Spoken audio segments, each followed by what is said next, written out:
The Galactic Academy's Museum of Extinct Warfare occupied 7 sprawling floors in the heart of Sector 9.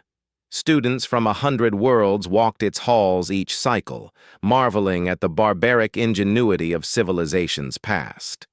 Today, Professor Kelthron's advanced xenoarchaeology class stood before the Human Antiquities Wing, their various appendages clutching data tablets. Orla pressed her face against the climate-controlled display case, her breath fogging the transparent aluminum. Inside lay what the placard identified as a Zweihander, a massive blade nearly as tall as she was. The Vexian girl's 4 eyes widened in fascination at the intricate crossguard and leather-wrapped grip. "Magnificent, isn't it?" Professor Kelthron's vocal sac inflated with pride. The Quailoth had spent 3 decades curating this collection. The humans of Earth's medieval period were extraordinarily violent. This particular specimen could cleave through armor, bone, and tissue with a single stroke. Adam stood at the back of the group, his human frame considerably shorter than most of his classmates. He'd learned early in his academy career to keep quiet during these lectures. Being the only human in a class of 30 species made him somewhat of a curiosity, and occasionally an unwitting spokesperson for his entire race. "The weight distribution is fascinating," Kelthron continued, gesturing with 3 of his 7 limbs. "Humans somehow manage to wield these despite their limited musculature. Notice the pommel here, purely decorative, we believe." Adam's eyebrow twitched. He'd been biting his tongue for 20 minutes now. Orla turned to him, her crystalline features reflecting the museum's soft lighting. They'd been lab partners for 2 semesters, and she'd learned to read his expressions. "You have that look again." "What look?" Adam whispered back. "The look that says everyone is wrong, but you're too polite to mention it." He sighed. "It's nothing." "Adam." Orla's voice carried a musical quality, even when she was being insistent. "If the professor is incorrect about your species' history, you should speak up. That's literally why the Academy recruited humans after first contact." Professor Kelthron had moved on to a display of Japanese katanas, explaining how the ornamental wrapping on the handles served no practical purpose. Adam felt something inside him snap. "Professor?" His voice cut through the lecture. 30 heads turned. Kelthron's eye stalks swiveled to regard him. "Yes, Cadet Adam?" "With respect, sir, almost everything you've said about these weapons is incorrect." The silence that followed was profound. Orla's skin flickered through 3 colors: surprise, worry, and what might have been excitement. Kelthron's vocal sac deflated slightly. "Please, elaborate." Adam stepped forward, his heart pounding. "The pommel on the Zweihander isn't decorative. It's a counterweight.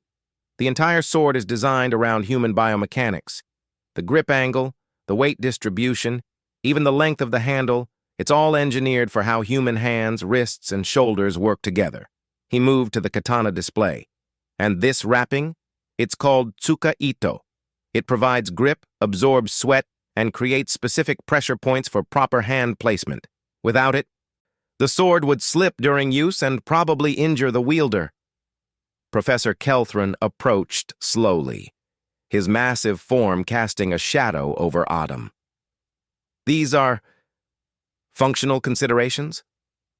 Every weapon here was designed to be held for hours, sometimes in combat.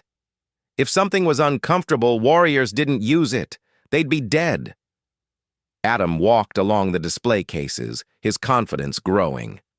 "That Viking axe? See how the handle curves slightly? That's not decorative. It guides the natural rotation of the human forearm during a swing." Orla had pulled out her tablet, recording everything. Other students pressed closer. "This Roman gladius," Adam continued, pointing to a short sword. "The grip is contoured because human hands aren't symmetrical cylinders. And that ridge near the pommel? Finger rest. Prevents the hand from sliding onto the blade during a thrust." He gestured to a section of medieval maces. "These handle lengths aren't random. They're proportioned to human arm spans and leverage points. Too long, and you couldn't control it.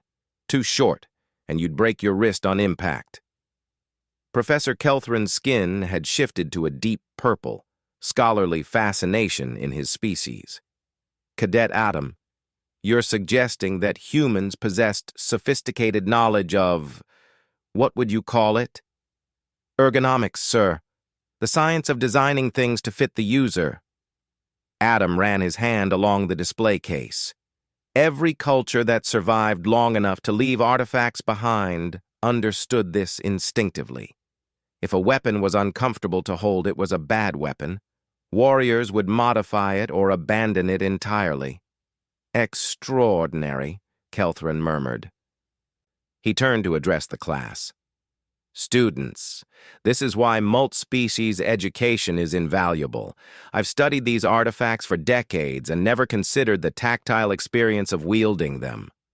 Orla raised one of her 4 hands. Professor, if humans optimized their weapons this precisely, does that mean that every other implement they created likely follows similar principles? Kelthrin's eye stalks gestured toward Adam. Cadet, I believe you've just revolutionized our understanding of human material culture. Adam felt his face flush.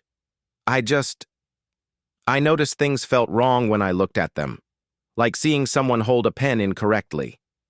Because you're human, Orla said softly. You know instinctively what we can only theorize. Professor Kelthrin's vocal sac inflated again, this time with unmistakable excitement.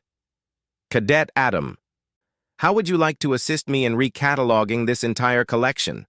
With proper academic credit, of course. Really? Your species spent thousands of years perfecting tools for human hands. We've spent 30 years guessing. Kelthrin's appendages gestured expansively.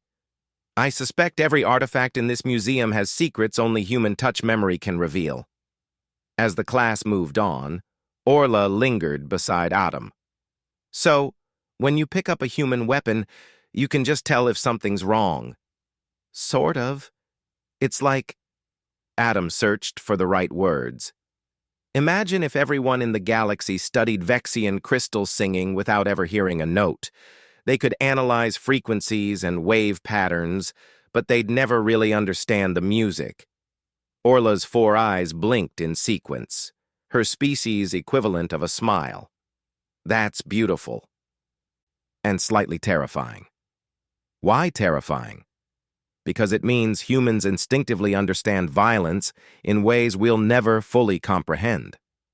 She paused. You designed weapons to feel good in your hands, Adam, to be comfortable during the act of killing. What does that say about humanity?